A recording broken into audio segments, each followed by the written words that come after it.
प्रिय बंधुजनों और माताओं बहनों को साधुवाद। आज हमारे साथ हैं परम पूज्य महाराज श्री। आज के इस कार्यक्रम में हम सामाजिक मुद्दों से लेकर परिवार की चिंताएं, आधुनिक जीवन की उलझनें और भक्ति भाव व दर्शन से जुड़े कुछ प्रश्न महाराज श्री के सामने रखेंगे। तो अगर आपके भी कोई प्रश्न हो तो आप हमें कमेंट में बता सकते हैं, ताकि अगली बार महाराज जी के सामने प्रश्नों को रख सके और आपको अपना उत्तर मिल सके। तो चलिए अब आज के जो सवाल है उनसे शुरुआत करते हैं। महाराज श्री प्रणाम। मेरा नाम विवेक है। मैं आजकल समाज में जो कुछ हो रहा है उसे देखकर बहुत व्यथित हूं। चारों तरफ नफरत, हिंसा और अन्याय का माहौल नजर आता है। लोग धर्म, जाति और पैसों के लिए एक दूसरे के दुश्मन बन जाते हैं। सच बोलने वालों को दबाया जाता है और धोखेबाज लोग सफल होते दिख रहे हैं। अच्छे भले लोग भी परेशान हैं और बुरे लोग जैसे मजे में हैं। ऐसी दुनिया देखकर कई बार मन में गुस्सा और हताशा भर जाती है। समझ नहीं आता कि भगवान ये सब होने क्यों दे रहे हैं।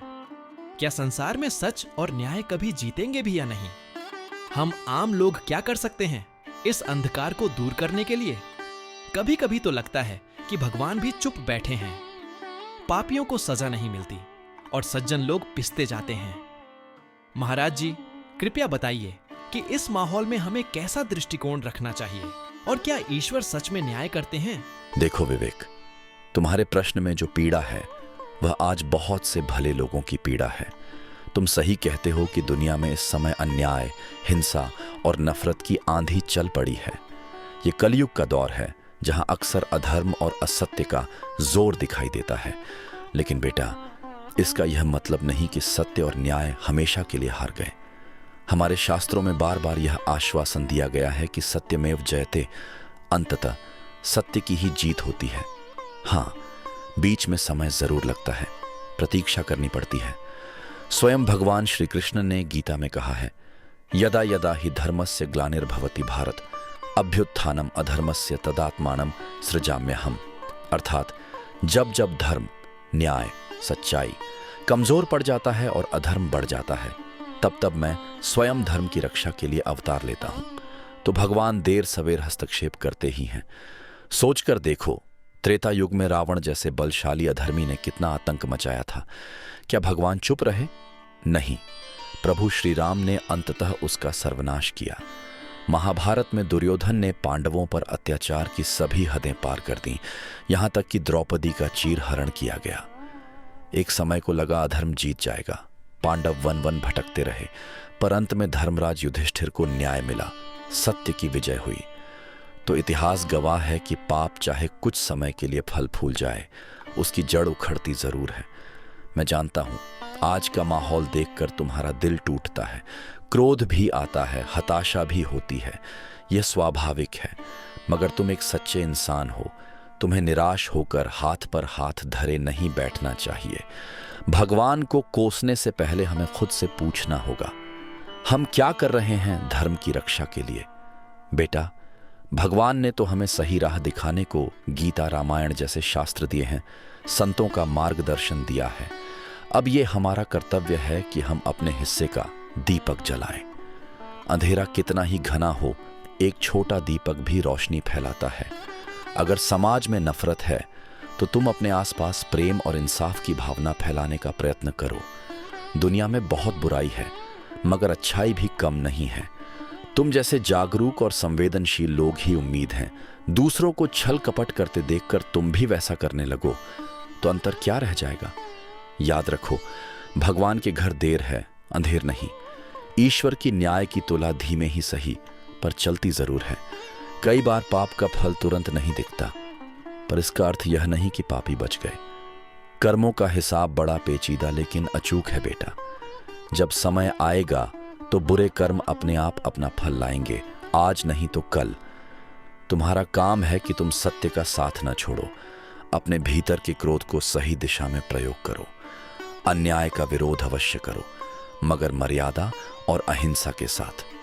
गीता के अर्जुन की तरह धर्म युद्ध करो, लेकिन धर्म के सिद्धांतों को हाथ से मत जाने दो।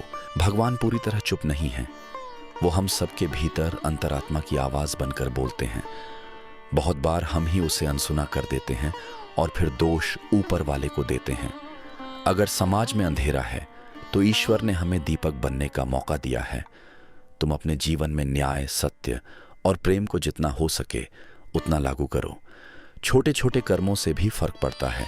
किसी जरूरतमंद की मदद करना, गलत के खिलाफ आवाज उठाना, अपने परिवार में बच्चों को अच्छे संस्कार देना, ये सब धर्म की ही सेवा है।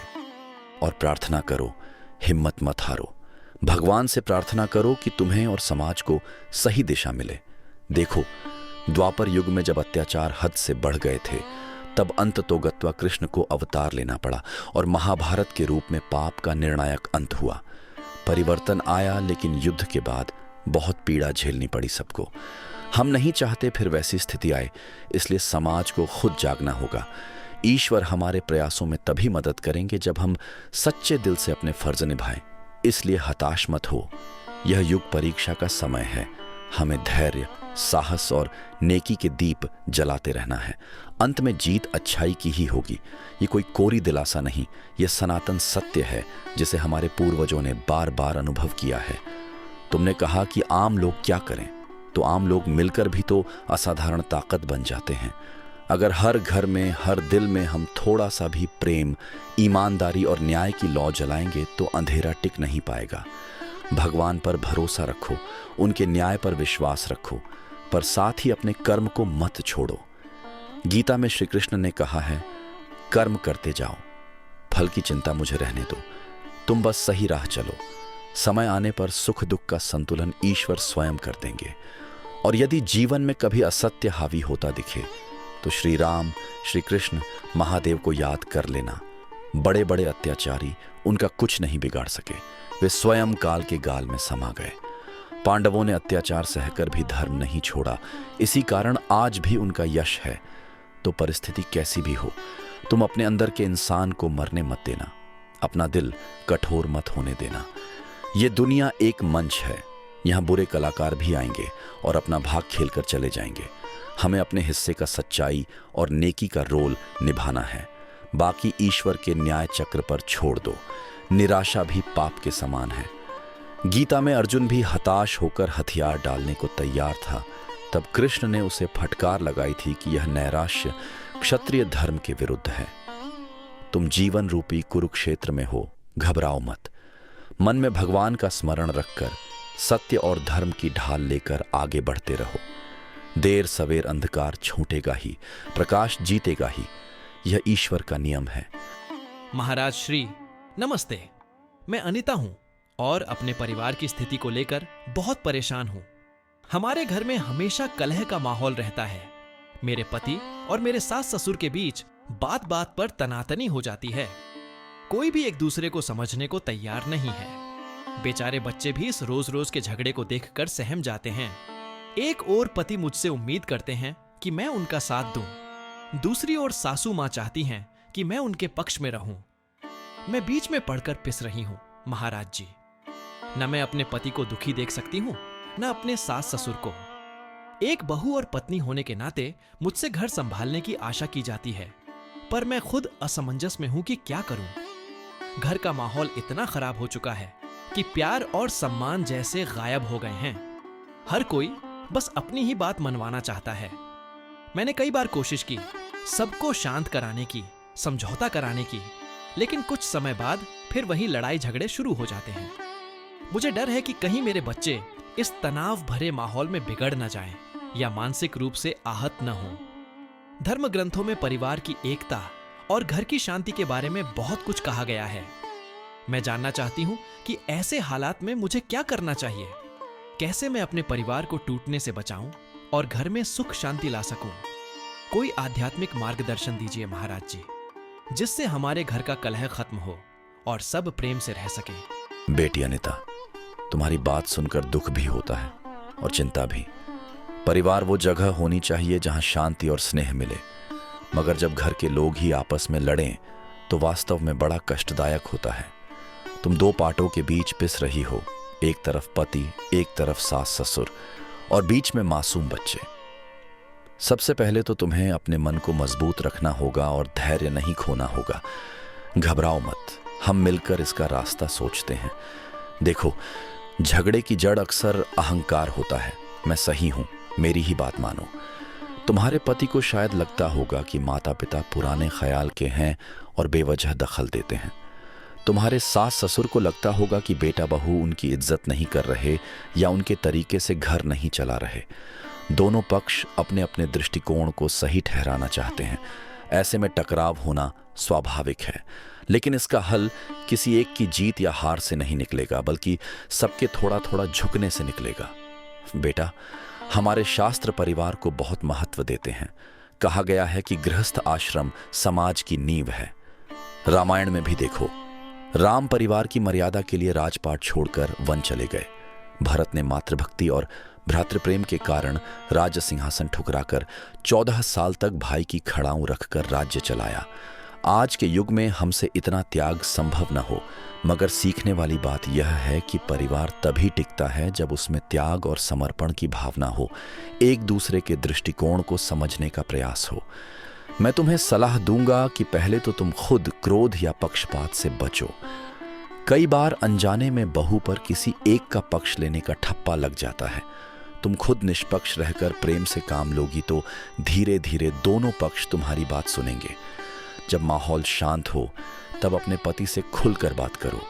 उन्हें सम्मान और प्यार से समझाओ कि माता पिता की उम्र और अनुभव हमसे ज्यादा है। उन्हें उपेक्षित महसूस होता है तो नेचुरली गुस्सा आता है। साथ ही पति को एहसास दिलाओ कि तुम हमेशा उनका सम्मान करती हो, मगर तुम्हारे लिए उनके माता पिता भी माता पिता समान हैं। तुम्हें यकीन है कि वो एक अच्छे बेटे हैं और अपने माता पिता को समझने की कोशिश करेंगे। फिर अपनी सासू माँ और ससुर जी से भी अकेले में प्यार से बात करो। बहू नहीं, बेटी बनकर उनके पास जाओ। उनके चरण स्पर्श करके विनम्रता से कहो, अगर हमसे कोई भूल हो जाती है तो कृपा करके क्षमा करें और प्यार से समझाएं। आपका आशीर्वाद हमारे लिए बहुत जरूरी है। देखो, बड़ों का दिल जितना कठोर दिखाई देता है, प्यार और आदर से वह पिघल भी सकता है। उनको महसूस करवाओ कि उनका बेटा अभी भी उनसे उतना ही प्रेम करता है, बस परिस्थितियों के कारण समय कम दे पाता है या विचारों में पीढ़ी का अंतर है। बेटी, तुम्हें इस परिवार में सेतु का काम करना है, जोड़ने का। तुम घर की बहू ही नहीं, गृहलक्ष्मी हो।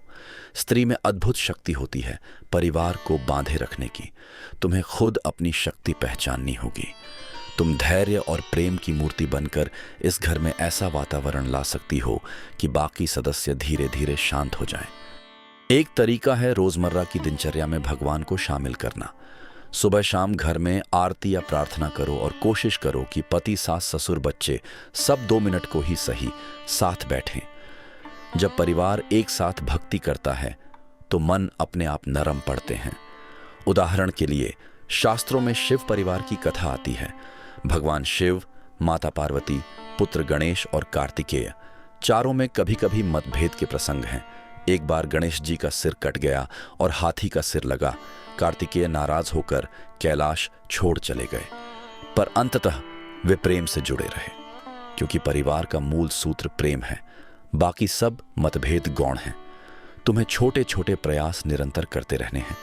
कभी सास ससुर के खाने पीने या दवा का विशेष ध्यान रखकर उनके दिल में अपना स्नेह जताओ। कभी पति के थके आने पर उनकी मनपसंद तरीके से सेवा करो। 2 मीठे बोल बोलो ताकि दिन भर का तनाव दूर हो।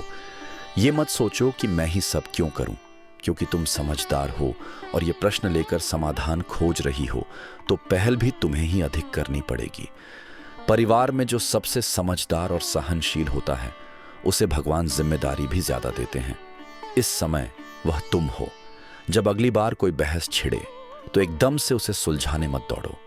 पहले दोनों पक्षों को शांत होने दो, बाद में अलग अलग सबसे स्थिति पर बात करो।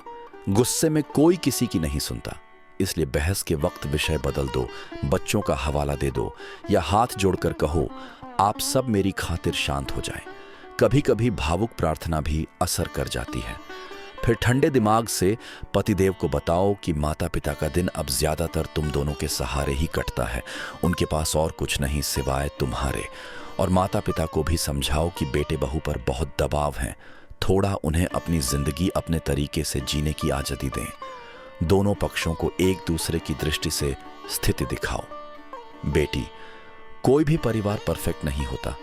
हर घर में थोड़ा बहुत मनमुटाव होता है, लेकिन समझदार वे हैं जो इन मतभेदों को प्यार से सुलझा लें। गीता में भी भगवान कृष्ण ने कहा है कि क्रोध से बुद्धि नष्ट होती है, और बुद्धि नष्ट हो जाए तो सही गलत का निर्णय नहीं हो पाता। इसलिए घर में सबको क्रोध के दुष्परिणाम बताओ कि इस कलह से सबसे ज्यादा मासूम बच्चों को नुकसान पहुंच रहा है। उनसे कहो, हम अपनी लड़ाई में बच्चों का बचपन मत खराब करें। यकीन मानो, दादा दादी और पिता को जब यह एहसास होगा तो उनके व्यवहार में बदलाव जरूर आएगा, क्योंकि बच्चे सबको प्यारे होते हैं। तुम धीरज रखो और ईश्वर पर भरोसा रखो। रोज प्रभु से प्रार्थना करो कि सबको सद्बुद्धि दें। एक छोटी सी कहानी याद आती है। एक घर में बहुत झगड़े होते थे, तो एक संत ने घर की बहू को एक मंत्र दिया कि तुम रोज पानी में राम नाम झपकर सबके ऊपर थोड़ा छिड़क दिया करो। बहू ने श्रद्धा से ऐसा करना शुरू किया। हफ्ते भर में घर का माहौल काफी शांत हो गया। असल में पानी में राम नाम से ज्यादा उस बहू की नीयत और प्रेम ने असर दिखाया। भगवान ने सुन ली। तो तुम भी अपने इष्ट का नाम लेकर जल छिड़को, वातावरण पवित्र करो। ये कोई टोना टोटका नहीं, अपने मन को एकाग्र करके शुभ सोचना है, सकारात्मक ऊर्जा फैलानी है। कभी हार मत मानना। यदि पहली, दूसरी, तीसरी कोशिश में सफलता न मिले तो भी कटु मत होना। धीरे धीरे जब तुम बिना पक्षपात के पूर्ण प्रेम और धैर्य के साथ सबकी भलाई के लिए लगी रहोगी तो भगवान भी कृपा करेंगे। संभव है तुम्हारे सास ससुर खुद अपने व्यवहार पर शर्मिंदा होकर तुमसे मार्गदर्शन मांगे। होता है ऐसा। जब कोई एक सदस्य अटल शांतिपूर्ण ढंग से सबको संभाले रखता है तो बाकी को भी शीशे में अपना रूप दिख जाता है। शास्त्र कहते हैं, कलह की जड़ अहंकार है और समाधान की जड़ प्रेम। तुम प्रेम रूपी जल से अहंकार की आग को शांत करने का प्रयत्न करती रहो। मैं आशीर्वाद देता हूं कि तुम्हारे घर में शीघ्र ही मेल मिलाप होगा। धैर्य रखो बेटी, सब ठीक होगा। महाराज श्री प्रणाम। मैं आदित्य हूं। मेरी उम्र 22 साल है। मेरी समस्या पीढ़ियों के अंतर से जुड़ी है। मेरे माता पिता काफी पारंपरिक सोच के हैं। वो चाहते हैं कि मैं जीवन के हर फैसले उनके बताए रास्ते पर चलकर लूं। करियर चुनना हो, दोस्तों से मिलना जुलना हो, यहां तक कि क्या पहनूं, इन सब बातों में वे पूरा नियंत्रण चाहते हैं। उधर मैं नए जमाने के हिसाब से थोड़ा खुलकर जीना चाहता हूं। मेरा मन कुछ अलग क्षेत्रों में करियर आजमाने का है, नए तरह के लोगों से मिलने का है और अपनी एक स्वतंत्र पहचान बनाने में है। बस इसी बात को लेकर घर में रोज अनबन हो जाती है। माता पिता को लगता है कि मैं उनकी बात की अवज्ञा कर रहा हूं, उन्हें सम्मान नहीं दे रहा, और मुझे लगता है कि वो मेरी भावनाएं समझने को तैयार ही नहीं है। मैं जानता हूं कि उन्होंने मुझे पाल पोस कर बड़ा किया है और मेरे लिए बहुत त्याग किए हैं। मैं उनका दिल नहीं दुखाना चाहता, पर अगर मैं हर बात में उनकी मर्जी मानता जाऊं तो मेरे अपने सपने और इच्छाएं दम तोड़ देंगी। इस टकराव में मैं बहुत उलझन महसूस करता हूं महाराज जी। कई बार मन में गुस्सा भी आता है कि वे मुझे समझते क्यों नहीं, लेकिन फिर गिल्ट भी होता है कि कहीं मैं ही खुदगर्ज तो नहीं हो रहा। घर का माहौल तनावपूर्ण रहने लगा है। मैं ज्यादा वक्त बाहर बिताने लगा हूं क्योंकि घर में खुलकर सांस नहीं ले पाता। मुझे डर है कि कहीं इस कारण मेरे और माता पिता के रिश्ते में दरार न आ जाए। आपसे अनुरोध है कि मुझे रास्ता दिखाएं। ऐसी स्थिति में मैं क्या करूं कि अपनी जिंदगी भी अपने तरीके से जी सकूं और माता पिता का दिल भी न दुखे। उन्हें अपनी बात कैसे समझाऊं कि मेरी अपनी एक पहचान और सपने हैं, लेकिन इसका यह मतलब नहीं कि मैं उनका आदर नहीं करता। कोई उदाहरण या सलाह दीजिए जिससे हमारी पीढ़ी और माता पिता की पीढ़ी के बीच आपसी समझ बढ़ सके। आदित्य, तुम्हारी बात सुनकर मुझे अपने कई युवक शिष्यों की याद आ गई जो ऐसी ही दुविधा में हैं। बेटा, तुम जिस परिस्थिति से गुजर रहे हो वह आजकल बहुत आम है। इसे ही जनरेशन गैप कहते हैं, पीढ़ियों का अंतर। सबसे पहले तो तुम ये समझो कि तुम्हारे माता पिता तुम्हारा बुरा नहीं चाहते। उनकी हर पाबंदी, हर सलाह के पीछे निसंदेह तुम्हारा ही हित छिपा है, ऐसा उनका मानना है। पुराने ख्यालात के हैं, इसलिए नए ज़माने की कुछ बातें उन्हें अजीब या गलत लगती हैं।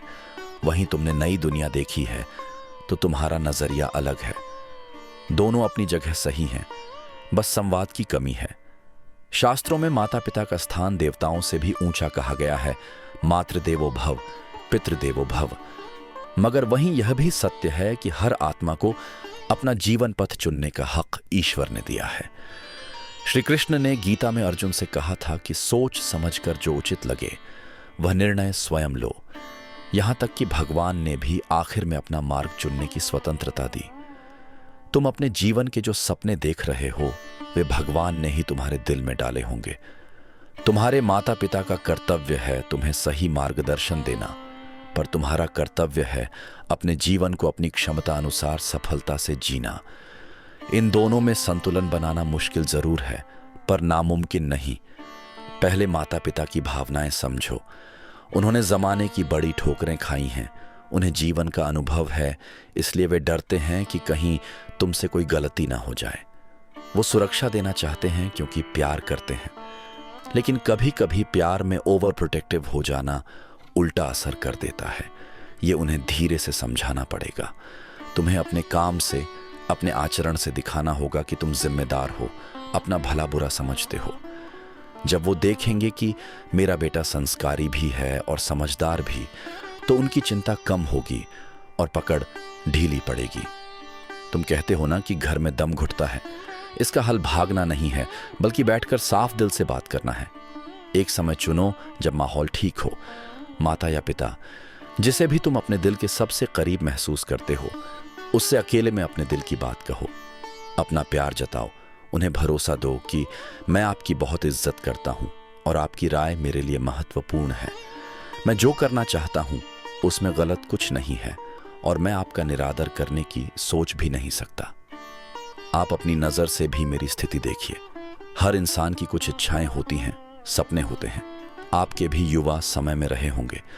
अगर दादाजी ने आपको हर बात पर रोका होता तो आपको भी कैसा लगता। ऐसे शांत तरीके से संवाद करो। याद रखो, आवाज ऊंची के बिना भी दृढ़ता से अपनी बात रखी जा सकती है।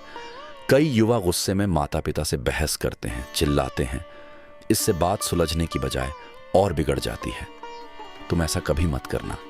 अपने मन का क्षोभ भगवान को बोल आओ, मित्रों से चर्चा कर लो, पर माता पिता के सामने संयमित रहो। जब वे देखेंगे कि बेटा हमें सम्मान देता है तो संभव है वे भी धीरे धीरे अपना रवैया बदलें। तुम्हें कुछ कदम उनकी खुशी के लिए भी उठाने होंगे। कुछ मामलों में उनकी बात मान लो और कुछ महत्वपूर्ण मामलों में प्यार से अपनी मनवा लो। मसलन अगर कपड़ों पर बहस होती है तो कुछ सीमा तक उनकी पसंद के कपड़े पहन लो, पर कभी कभी अपने स्टाइल का भी पहनकर दिखाओ कि इसमें कोई हर्ज नहीं। दोस्तों का मुद्दा है तो उन्हें अपने कुछ मित्रों से मिलवाओ ताकि उनका शक दूर हो और भरोसा बने कि संगत ठीक है। करियर की बात है तो उनके अनुभव का लाभ लो, पर अपना पैशन भी उन्हें समझाओ। हो सके तो अपने क्षेत्र में छोटी मोटी सफलता या जानकारी हासिल करके दिखाओ कि तुम वाकई उस राह में गंभीर हो, यूं ही कोई हवा में निर्णय नहीं ले रहे। इससे उन्हें विश्वास होगा कि तुमने भावावेश में नहीं, सोच समझकर कदम उठाया है। और हाँ, इतना सब करने पर भी अगर किसी मुद्दे पर मतभेद बना रहे तो विनम्रता से अपनी राह पर चलते रहना। ध्यान रखना, अनादर के बगैर असहमति जताना भी एक कला है। अगर तुम्हें लगता है किसी निर्णय में तुम्हारी आत्मा की आवाज है, तुम्हारा अपना लक्ष्य है, तो माता पिता को पूरा मान देते हुए भी उस पर कायम रहो। शुरुआत में उन्हें बुरा लगेगा, पर जब तुम उसमें सफलता पाओगे या खुश रहोगे तो धीरे धीरे वो समझेंगे कि तुम्हारा रास्ता गलत नहीं था। माता पिता का हृदय अंततः संतान की खुशियां देखकर पिघल ही जाता है। बेटा, माँ बाप को दुश्मन की तरह नहीं, मित्र की तरह लो। उनमें अपनी जीत नहीं, उन्हें साथ लेकर चलने में ही असली जीत है। अपने प्रेम और आदर से उनके दिल को जीतो और अपनी मेहनत और समर्पण से उन्हें साबित करके दिखाओ कि तुम जिम्मेदार हो। समय लगेगा, लेकिन यह दूरी पट सकती है। याद रखो, उनके आशीर्वाद में बड़ी शक्ति होती है।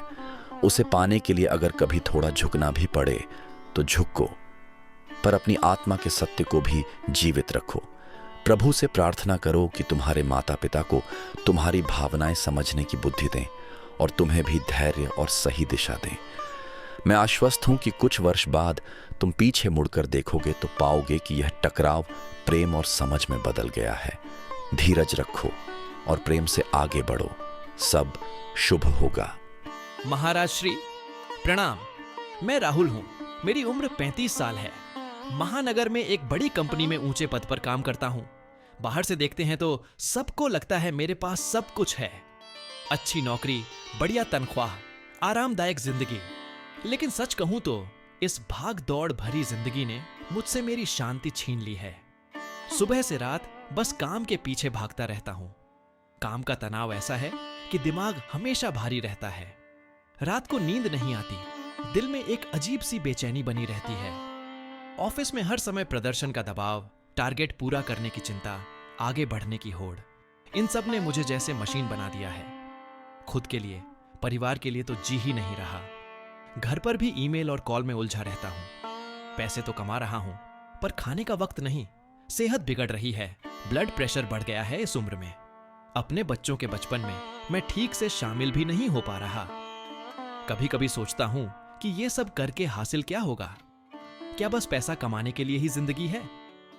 फिर सोचता हूं छोड़ूं तो नहीं चल पाएगा, जिम्मेदारियां हैं, महंगाई है। इस द्वंद्व ने मुझे बुरी तरह थका दिया है, शारीरिक भी और मानसिक भी। महाराज जी, मैं जानना चाहता हूं कि इस तेज रफ्तार जिंदगी में जहां हर कोई दौड़ रहा है, वहां शांति कैसे पाए? क्या मैं गलत दौड़ में फंस गया हूं? पर आजकल दुनिया का चलन ऐसा ही है, जो रुका वो पीछे छूट जाएगा। कहीं शांत होने की कोशिश करूं तो लगता है करियर खत्म हो जाएगा, और दौड़ता हूं तो जिंदगी खत्म हो रही है। कृपया कोई राह दिखाएं कि मैं संतुलन कैसे बनाऊं, कैसे इस तनाव को कम करके अपने परिवार और आत्मा के लिए भी जी पाऊं। कोई आध्यात्मिक मार्ग है क्या इससे निकलने का? राहुल, तुम्हारी कहानी आज के लाखों युवाओं की कहानी है। तुम अकेले नहीं हो बेटा। आज हम सब ने जिंदगी को एक दौड़ बना डाला है, और जिस तरह तुमने कहा, दौड़ते दौड़ते जिंदगी खुद हमसे दूर होती जा रही है। सबसे पहले मैं ये कहना चाहूंगा कि ये अच्छा संकेत है कि तुम्हें एहसास हो रहा है कि कुछ गड़बड़ है। बहुत से लोग तो इस तनाव भरी जीवन शैली को ही नॉर्मल मान बैठे हैं, और रेस के खत्म होने तक, यानी जिंदगी खत्म होने तक रुकते ही नहीं। तुम्हारे अंदर से आवाज आई कि ये क्या हासिल कर रहा हूं। यही जागरण की शुरुआत है। देखो, पैसा कमाना, करियर बनाना गलत नहीं है। गृहस्थ जीवन में यह भी जरूरी धर्म है कि तुम अपनी योग्यता से सफलता पाओ, परिवार का भरण पोषण करो।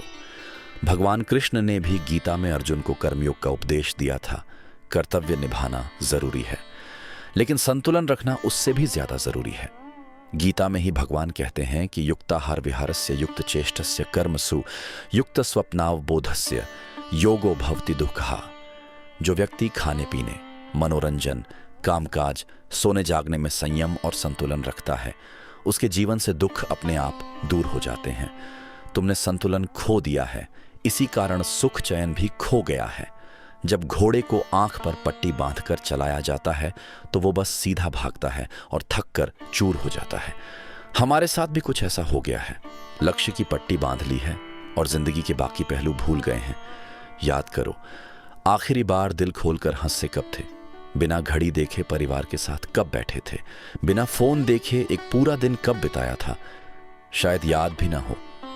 राहुल, जरा सोचो।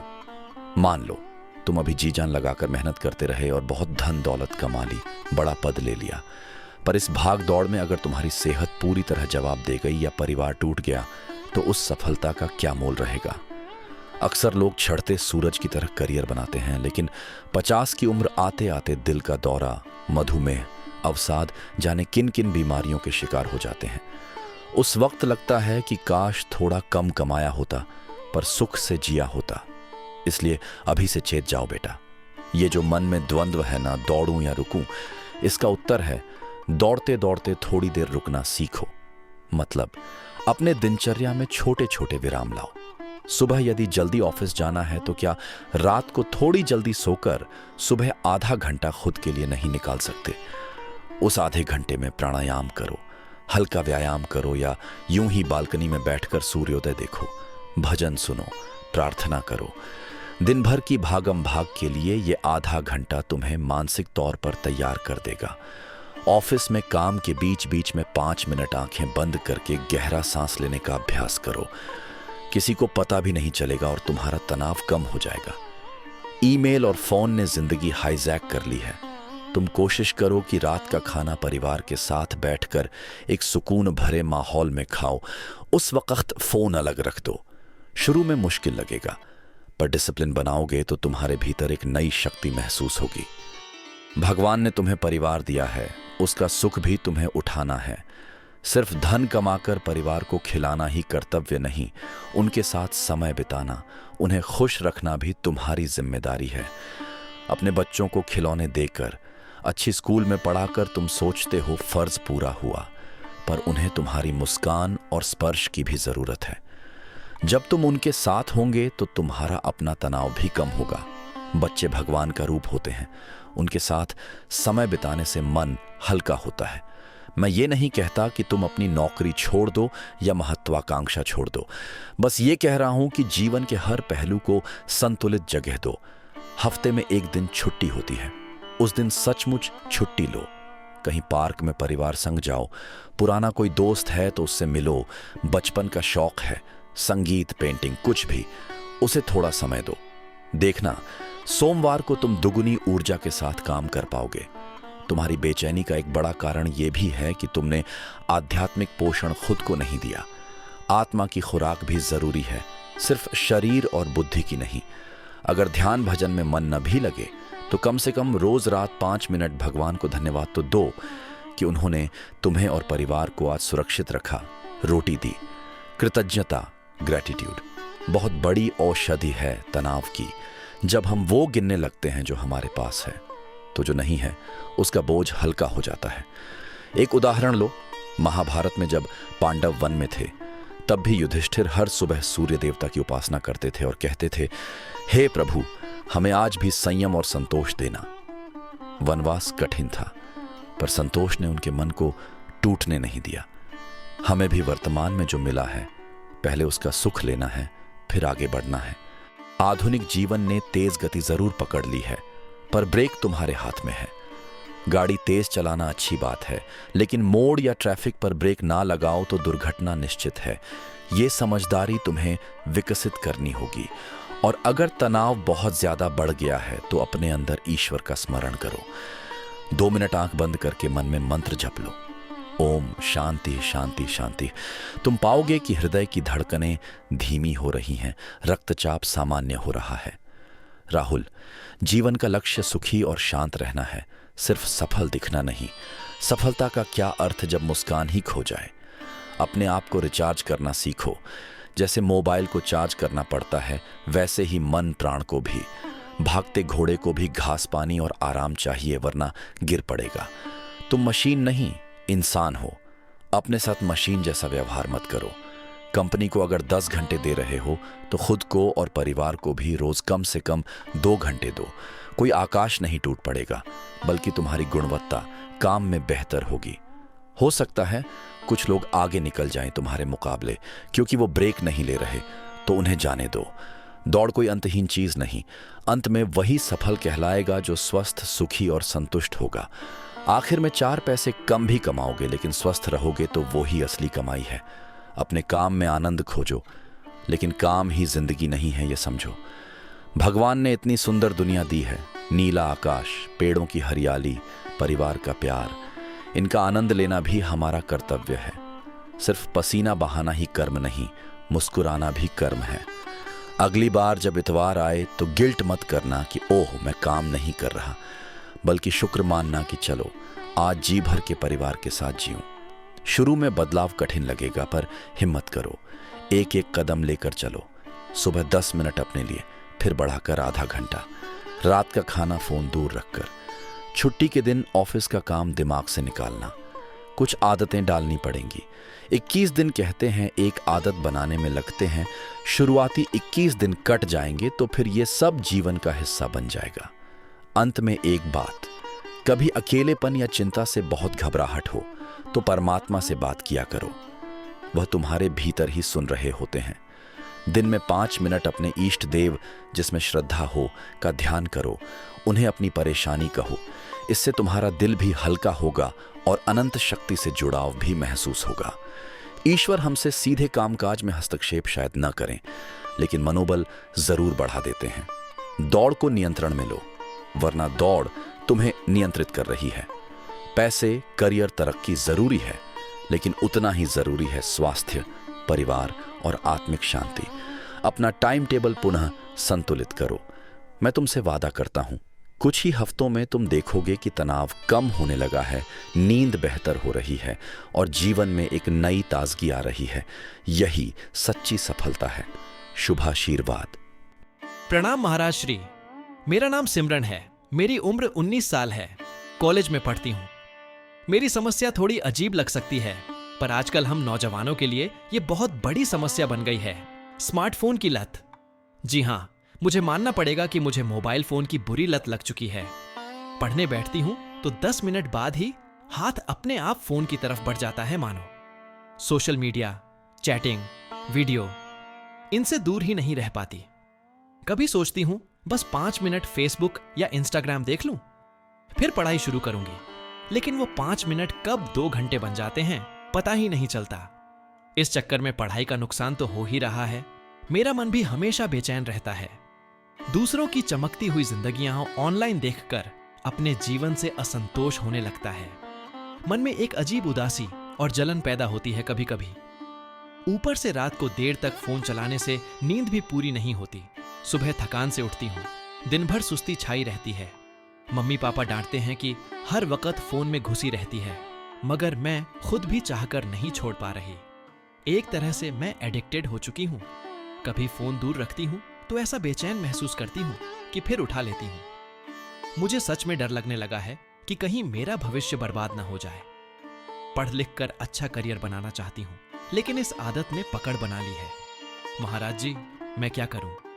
कृपया कोई ऐसा मार्ग बताइए जिससे मैं इस तकनीकी जंजाल से बाहर निकल सकूं, अपना मन फिर पढ़ाई और वास्तविक जीवन में लगा सकूं।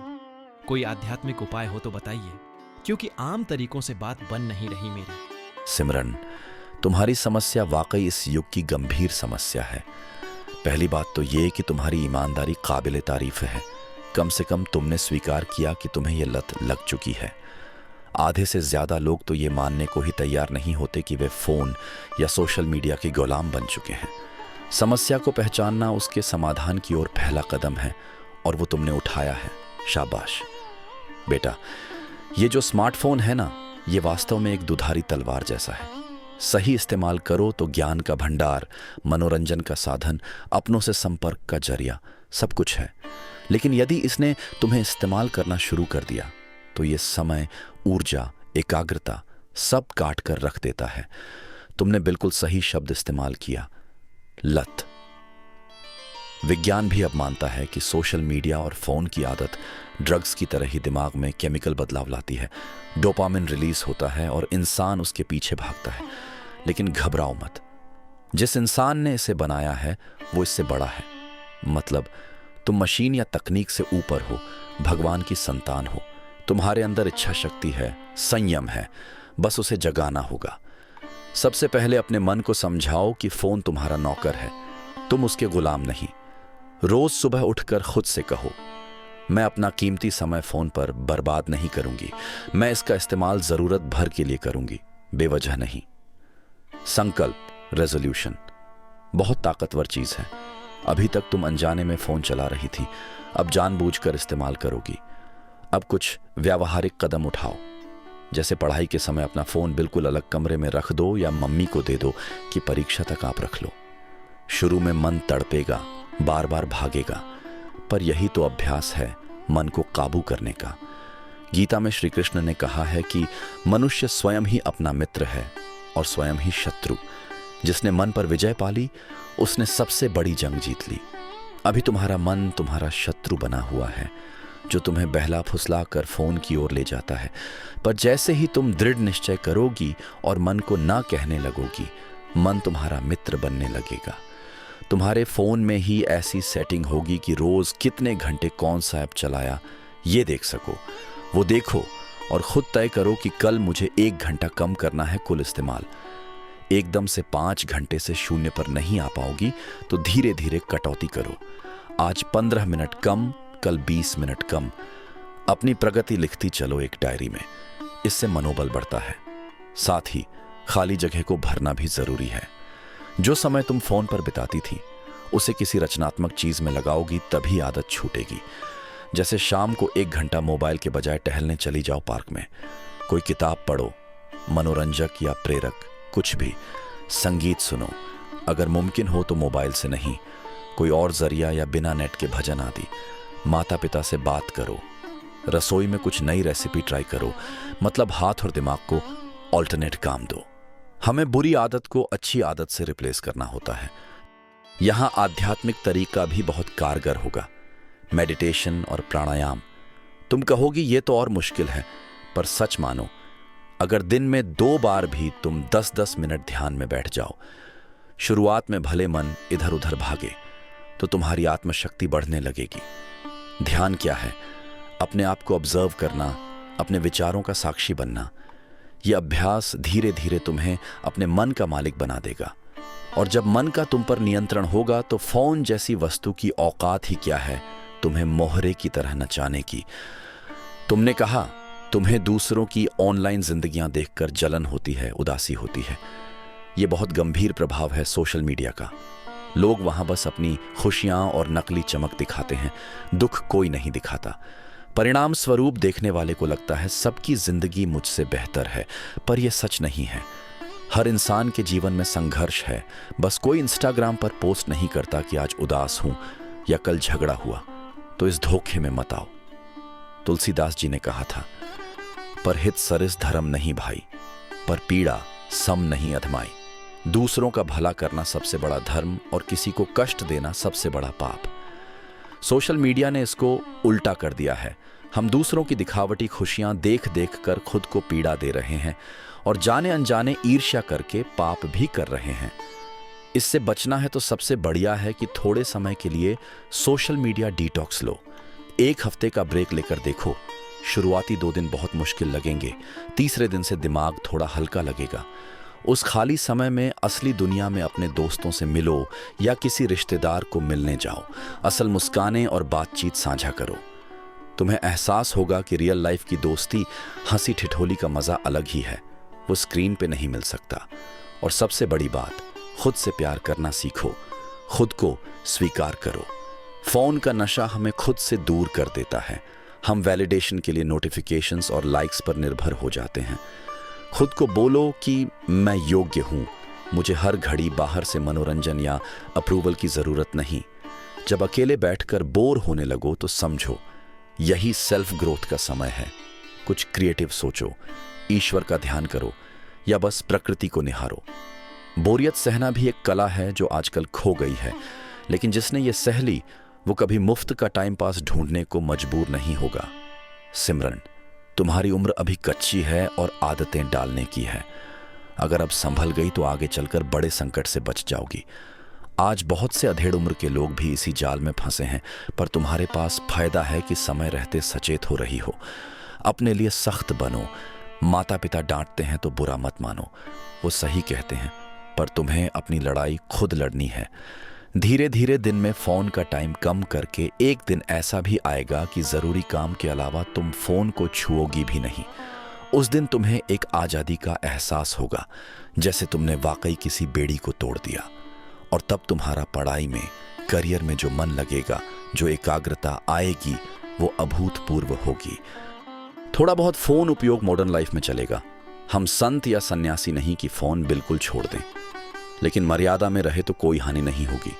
संत तुलसीदास जी ने टेक्नोलॉजी तो नहीं देखी, पर एक संदेश दिया, समर्थ को नहीं दोष गुसाई, यानी जिसके ऊपर विजय प्राप्त है उसे दोष नहीं दिया जाता। तुम टेक्नोलॉजी पे विजय पालो, फिर इसका सीमित उपयोग भी तुम्हें हानि नहीं देगा।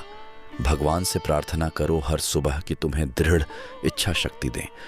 अपनी पसंद का कोई मंत्र या प्रार्थना हो तो मन ही मन दोहराया करो। खासकर जब मोबाइल उठाने का मन करे तब तुरंत मंत्र जपो। ये ब्रेक लगा देगा तुम्हारे आवेगों पर। आदत बदलने में समय लगता है, बीच में फिसलोगी भी, पर हार मत मानना। जिस तरह बच्चे को चलना सीखने में बार बार गिरना पड़ता है, वैसे ही तुम्हें भी शुरुआत में दिक्कतें आएंगी, लेकिन तुम चलना मत छोड़ना। अपने लक्ष्य याद रखना, बेहतर अंक लाने हैं, अच्छा भविष्य बनाना है, एक खुश इंसान बनना है। ये सब उस चमकीले डिब्बे से ज्यादा कीमती है। उसे उसकी जगह दिखाओ।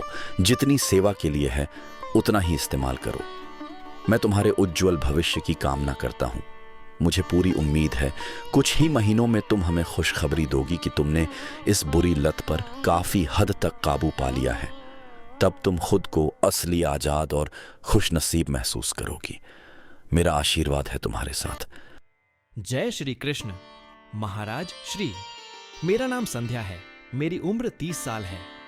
बचपन से ही मुझे भगवान पूजा पाठ में आस्था रही है। घर में धार्मिक वातावरण था तो भक्ति मार्ग अपने आप मिल गया। मैंने जीवन में हमेशा ईमानदारी और धर्म का पालन करने की कोशिश की है। रोज सुबह पूजा करती हूँ, भजन सुनती हूँ, व्रत त्योहार भी निभाती हूँ। लेकिन पिछले कुछ वर्षों में मेरे जीवन में कई ऐसी घटनाएं घटी कि मेरी आस्था डगमगा गई है। मेरे पिताजी गंभीर बीमारी से गुजर रहे हैं। परिवार पर कर्ज का बोझ भी आ गया है। मैं दिन रात भगवान से प्रार्थना करती रही कि सब ठीक हो जाए, लेकिन पिताजी की हालत बिगड़ती गई। आर्थिक तंगी से घर में कलह भी होने लगी। मैंने जहां सोचा था जीवन भगवान की कृपा से चला जाएगा, वहां हर तरफ मुश्किलें ही मुश्किलें दिखाई दे रही हैं। अब हालत यह है कि पूजा के लिए बैठती हूं तो मन में प्रश्न उठते हैं, क्या कोई है सचमुच सुनने वाला? अगर है तो मेरी इतनी प्रार्थनाओं के बाद भी ये कष्ट क्यों? कभी कभी मन में भगवान के अस्तित्व तक पर संदेह होने लगता है। फिर अपराध बोध होता है कि मैं कैसी भक्त हूं जो भगवान पर ही शक करने लगी। आध्यात्मिक पुस्तकों में पढ़ती हूं कि भक्ति में बड़ा बल है, चमत्कार होते हैं, भक्तों की लाज भगवान रखते हैं। फिर मेरे साथ ऐसा क्यों नहीं हो रहा? क्या मेरी भक्ति में ही कमी है या भगवान मुझसे रुष्ट हैं? इस उलझन ने मुझे अंदर से तोड़ दिया है महाराज। ना ठीक से भगवान को छोड़ पा रही हूं, ना पहले जैसे प्रेम और विश्वास के साथ जोड़ पा रही हूं। एक खालीपन, एक निराशा घर कर गई है। जीवन का उद्देश्य भी समझ नहीं आ रहा। पहले सब भगवान के अर्पण था, अब कुछ भी अर्थहीन लगने लगा है। आप कृपा करके बताइए मैं क्या करूं कि मेरा विश्वास लौट आए? इन परिस्थितियों को मैं किस नजर से देखूं? कैसे संभालूं खुद को? कोई शास्त्र का उदाहरण या आपकी सीख मिले तो शायद मेरे दिल दिमाग का अंधेरा दूर हो जाए। संध्या बेटी, तुम्हारी मनस्थिति मैंने सुनी और महसूस की। आस्था का डगमगा जाना एक भक्त के लिए बहुत पीड़ादायक और भयावह अनुभव होता है। मैं समझ सकता हूं। सबसे पहले तो यह जान लो कि तुम अकेली नहीं हो जिसे ऐसे प्रश्नों ने घेरा है। बड़े बड़े भक्तों और संतों की जिंदगियों में भी ऐसा दौर आया है जब उन्हें भगवान दूर या मौन प्रतीत हुए। शास्त्रों की बात करें तो स्वयं अर्जुन को महाभारत युद्ध से पहले घोर निराशा ने घेरा था। गीता का उपदेश भी तभी हुआ जब अर्जुन भ्रमित थे, हतोत्साहित थे। श्री रामचरितमानस में तुलसीदास जी लिखते हैं कि जब जब होई धर्म कै हानि, बाढ़ी असुर अधम अभिमानी। जब जब धर्म की हानि होती है, अधर्मी बढ़ते हैं, तब भगवान अवतरित होकर समस्या का अंत करते हैं। लेकिन इस जब जब में समय लगता है और उस बीच भक्तों की परीक्षा होती है। मैं तुम्हारे व्यक्तिगत कष्ट को किसी शास्त्रीय तर्क से हल्का नहीं करना चाहता, क्योंकि दर्द तो दर्द है। लेकिन कुछ बातें हैं जो तुम्हें स्मरण करानी आवश्यक हैं। पहली, भक्ति करने का मतलब ये नहीं कि जीवन में कोई कष्ट नहीं आएगा। हमारे कई भक्तिवान पूर्वजों को देख लो। भक्त प्रहलाद, इतना भगवान का स्मरण किया, पर पिता ने तरह तरह से यातनाएं दी। द्रौपदी ने कृष्ण को अपना सखा माना, पर उसे भरी सभा में अपमानित होना पड़ा। स्वयं माता सीता भगवान राम की पत्नी थी, फिर भी उन्हें वनवास में कठिनाइयां झेलनी पड़ी। रावण द्वारा हरण हुआ। ये घटनाएं हमें क्या बताती हैं कि भक्ति का मार्ग आसान नहीं है, बल्कि कभी कभी ज्यादा परीक्षाओं भरा हो जाता है, पर अंत में विजय उन्हीं की होती है, इसमें भी कोई संदेह नहीं। दूसरी बात, ईश्वर हमारी इच्छाओं अनुसार तुरंत परिणाम दे, ये आवश्यक नहीं। वो सर्वज्ञ हैं, हम अल्पज्ञ। हो सकता है तुमने बहुत प्रार्थना की अपने पिताजी के लिए, पर उनके कर्म या आयु का कोई लेखा जोखा होगा जो इस जन्म में उन्हें वो बीमारी भोगनी पड़ रही है। भगवान चमत्कार करके अभी ठीक भी कर दें तो वो कर्म बचा रह जाएगा और किसी और रूप में प्रकट होगा। ईश्वर दीर्घ दृष्टा हैं, वे आत्मा की अनंत यात्रा देखते हैं, सिर्फ इस जन्म का सुख दुख नहीं। तुम्हारी प्रार्थनाएं व्यर्थ नहीं जा रही, वे या तो तुम्हारे पिता के कष्ट कम कर रही हैं या उन्हें आंतरिक शक्ति दे रही हैं सहने की, या फिर भविष्य में उस प्रार्थना का फल किसी और रूप में मिलेगा। हमें नहीं पता, पर ईश्वर पर विश्वास का यही तो चरण है, बिना शर्त भरोसा। तीसरी बात, हो सकता है ये समय तुम्हारी आस्था की कसौटी का हो। जैसे सोना आग में तपता है तो और निखरता है, वैसे ही भक्त की भक्ति भी परीक्षाओं की आग में तपकर और शुद्ध होती है। तुम सोचो, यदि जिंदगी में सब मनचाहा होता जाता तो भक्ति का स्तर क्या रहता। शायद भगवान का धन्यवाद करती, प्रसन्न रहती, लेकिन गहराई से खुद को नहीं जान पाती। विपरीत परिस्थितियां हमें अंदर झांकने पर मजबूर करती हैं, हमारी छिपी कमजोरियों को बाहर लाती हैं। अभी तुम्हारे मन में जो संशय आया, वही तुम्हारे भक्ति पथ का असली इम्तिहान है। एक कहानी सुनाता हूं। श्री कृष्ण द्वारका में रुक्मिणी जी संग विराजमान थे। नारद मुनि ने पूछा कि आपके भक्तों पर आप कभी कभी इतना कठोर प्रसंग क्यों आने देते हैं। कृष्ण मुस्कुराए और नारद को एक लीला दिखाने ले गए। उन्होंने क्या किया कि अपने सबसे प्रिय भक्त राजा पर एक के बाद एक आपत्तियां भेज दी। राज्य में अकाल, बेटे की मृत्यु, खुद राजा बीमार। नारद जी घबरा गए कि ये क्या हो रहा है, पर वो देख रहे थे। उस राजा ने अंत में हाथ जोड़कर क्या कहा पता है? उसने कहा, हे प्रभु, आप मुझे संपत्ति दें या छीन लें, जीवन दें या मृत्यु, मेरा विश्वास आप पर अटल रहे, बस यही वर दीजिए। ये देख नारद की आंखों में आंसू आ गए और कृष्ण ने कहा, देखा, यही है सच्ची भक्ति। भगवान चाहते हैं कि हमारी भक्ति सुख दुख से परे, सिर्फ उनके प्रति प्रेम पर आधारित हो। संध्या, तुम्हारा मन बहुत आहत है, इसलिए यह सब सुनना आसान नहीं लग रहा होगा, मुझे एहसास है। लेकिन दिल पर हाथ रखकर सच सच कहना, क्या अब भी हृदय के किसी कोने में तुम्हें नहीं लगता कि भगवान हैं? तुम उन्हें पूरी तरह नकार नहीं पा रही, इसीलिए तो यह सवाल लेकर आई हो। इसका मतलब श्रद्धा की ज्योति अभी पूरी बुझी नहीं है, बस आंधियों ने ढक दिया है। उस ज्योति की रक्षा करना ही अभी तुम्हारा साधन, स्पिरिचुअल प्रैक्टिस है। कैसे करो? जब पूजा में मन ना लगे तो जबरदस्ती बड़ी पूजा या पाठ मत करो। उसके बजाय भगवान से खुलकर बात करो, अपने संदेह बताओ, नाराजगी बताओ, रो, शिकायत करो, बिल्कुल जैसे किसी अपने से करते हैं। तुम कह सकती हो, प्रभु, मैं आपसे नाराज हूं कि आप मेरे पिता को ठीक नहीं कर रहे, मुझे माफ करना, पर मेरा विश्वास टूट रहा है, कृपा करके मुझे संभाल लो। यकीन जानो, ये प्रार्थना भी प्रार्थना ही है। भगवान अपने बच्चों की हर भावना सुनते हैं, केवल मंत्र ही नहीं सुनते। फिर अपने दिमाग को सकारात्मक चीजों में लगाओ। ऐसी कहानियां पढ़ो या सुनो जहां लोगों ने कष्ट सहकर विजय पाई, इससे तुम्हें प्रेरणा मिलेगी। महाभारत रामायण में अनगिनत प्रसंग मिलेंगे जहां असंभव संकटों के बावजूद धैर्य और विश्वास नहीं छोड़ा गया। उन पात्रों को अपना आदर्श बनाओ। द्रौपदी ने दुःशासन के समक्ष हार नहीं मानी, अंत में कृष्ण ने उनकी लाज रखी। हनुमान जी को एक बार अपनी शक्ति पर संदेह होने लगा था। संजीवनी बूटी लाने जाते समय तब जामवंत ने उनका उत्साह बढ़ाया। तुम भी अपने भीतर के जामवंत को जगाओ जो कहे, तुम परमात्मा की भक्त हो, ये दुख तुम्हें हरा नहीं सकते। कभी कभी आध्यात्मिक जीवन में एक अवस्था आती है जिसे सूखा दौर, स्पिरिचुअल ड्राइनेस कहते हैं, जब भक्ति में पहले जैसी रसना, स्वाद नहीं आती, ईश्वर दूर लगते हैं। संत इसे आध्यात्मिक ज्वर या dark night of the soul भी कहते हैं। इसका इलाज है धैर्य पूर्वक अपनी साधना जारी रखना, भले रस कम मिले।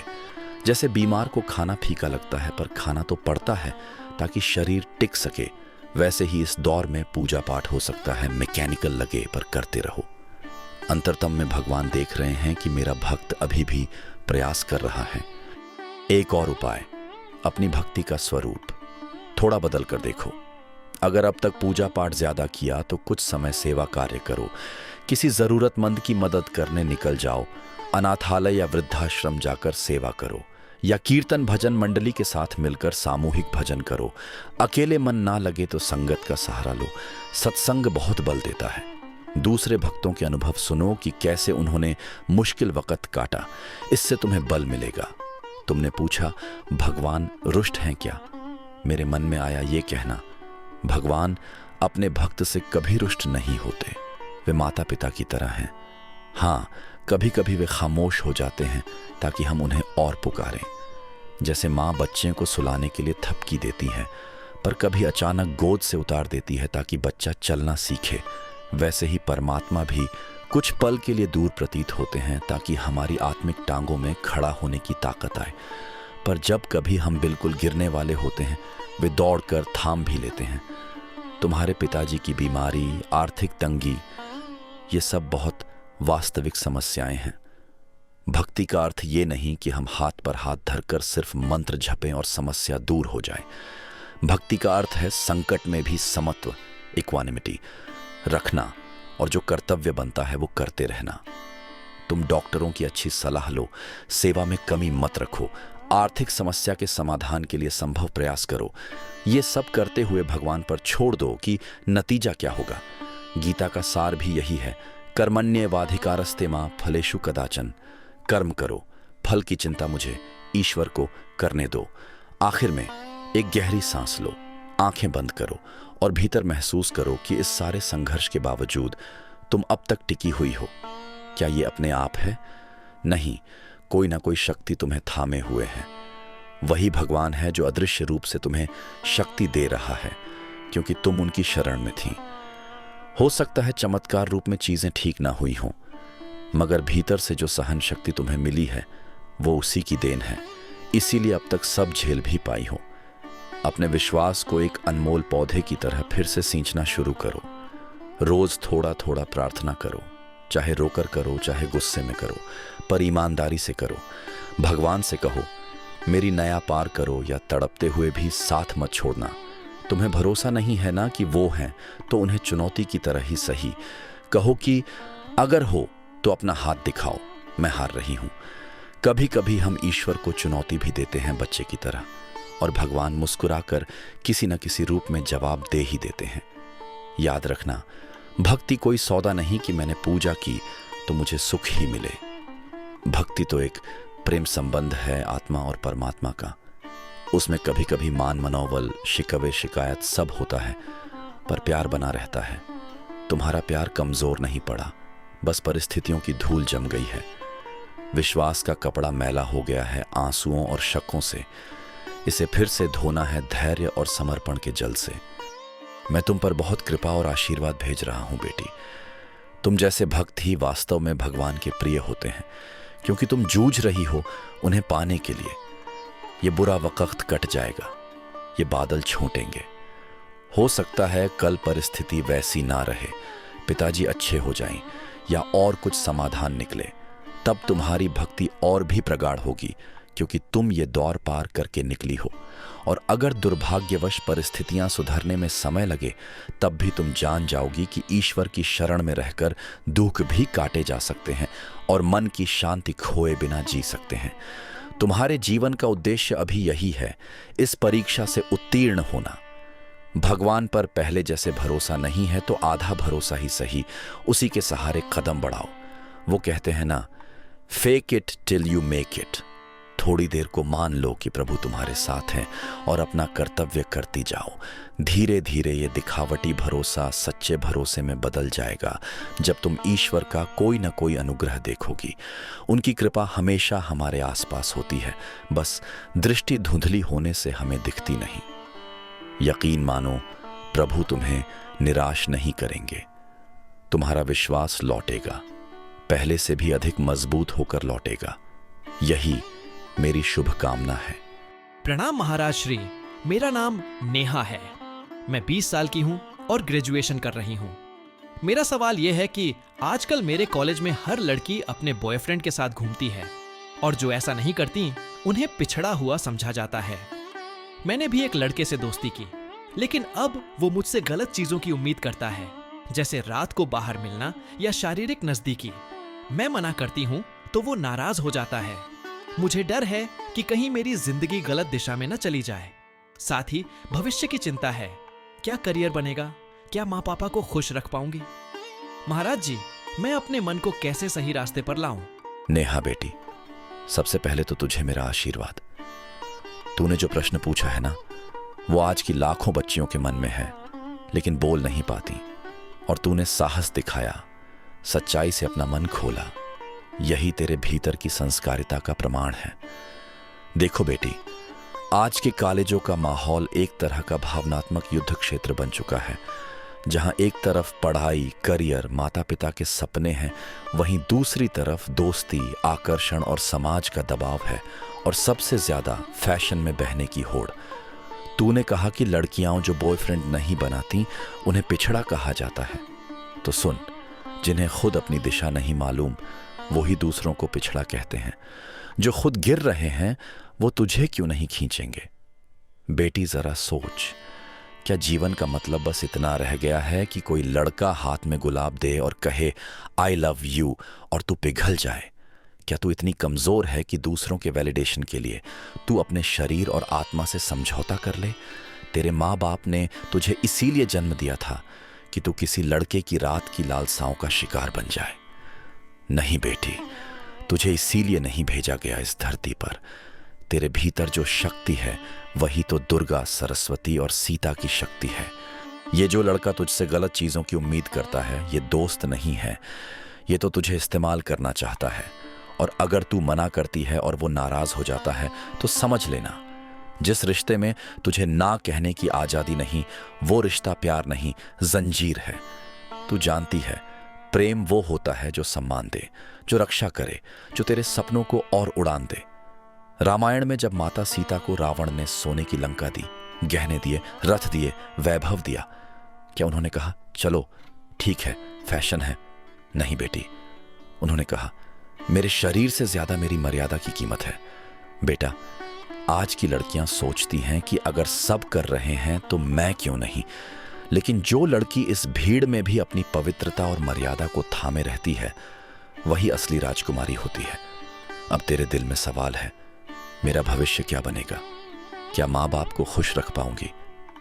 बेटी, अगर तू अभी अपने मन को साफ साफ भगवान के चरणों में रख दे और अपने लक्ष्य पर टिक जाए तो जो तेरे माँ बाप ने सपना देखा है ना, उससे बड़ा सपना भगवान तेरे लिए बना चुके हैं।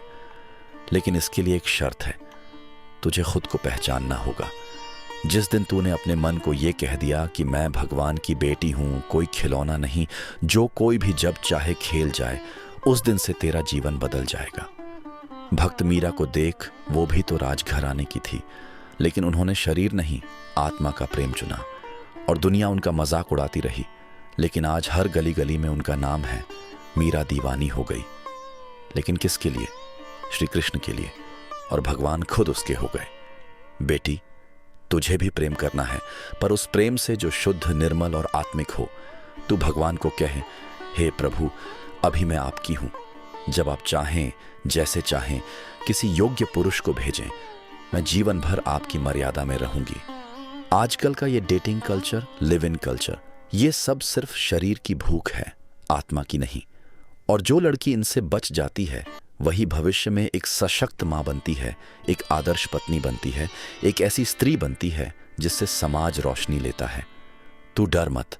अगर तू अकेली है तो याद रख, जिस रास्ते पर भीड़ नहीं होती वही सबसे सच्चा रास्ता होता है।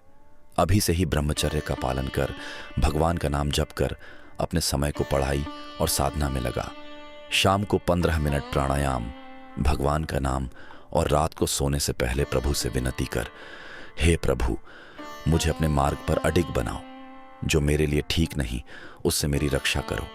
और अगर वो लड़का फिर भी तुझसे बात करना चाहे तो सामने खड़े होकर कह दे, जिसे मेरी आत्मा की मर्यादा का आदर नहीं वो मेरा कोई नहीं। तू देख, उसके चेहरे पर से नकाब उतर जाएगा। बेटी, तू मजबूत है, बस याद रखना, दुनिया चाहे जो कहे, भगवान तुझसे पूछेगा कि तूने अपनी आत्मा को कितनी पवित्र रखा। और जिस दिन तुझे वो कहेगा, बेटी तू सफल हुई, उस दिन सारे जमाने की तारीफें फीकी लगेंगी। बहुत बहुत धन्यवाद महाराज श्री। बंधुजनों, आपने सुना महाराज श्री के साथ यह अद्भुत संवाद। विभिन्न प्रश्नों के माध्यम से जीवन के अनेक पहलुओं पर आज महाराज श्री ने प्रकाश डाला। सामाजिक अन्याय से लेकर पारिवारिक कलह तक, पीढ़ियों के अंतर से आधुनिक जीवन के तनाव तक, तकनीकी आदतों से लेकर भक्ति और आस्था के संकट तक, हर विषय पर उनके द्वारा दिए गए उत्तर हमारे मन को छू गए। हम महाराज श्री का हृदय से धन्यवाद करते हैं कि उन्होंने अपने मूल्यवान समय में से हमें ये मार्गदर्शन दिया। आज के इस संवाद को यहीं समाप्त करते हैं। आगे भी हम ऐसे ही जीवन से जुड़े प्रश्नों पर चर्चा जारी रखेंगे एक नए संवाद में। बाकी बंधुजनों से कहना चाहूंगा कि आपके भी अगर कुछ सवाल हो तो आप हमें कमेंट बॉक्स में लिख सकते हैं। महाराज श्री से जब अगला संवाद होगा तो उनके साथ सामने आपके प्रश्न भी रखे जाएंगे। हाँ, प्रश्न के साथ में आप अपना नाम और जगह भी लिख सकते हो ताकि आप जान सकें कि यह प्रश्न आपका है और आप आसानी से अपने जवाबों को ढूंढ सकें। तब तक के लिए आप सब प्रेम और शांति बनाए रखें। जय श्री कृष्ण, जय श्री राम। सत्संग और सेवा के मार्ग पर चलते रहिए, सुनते रहिए हमारी श्रृंखला और जुड़े रहिए आत्मिक उन्नति की इस यात्रा में।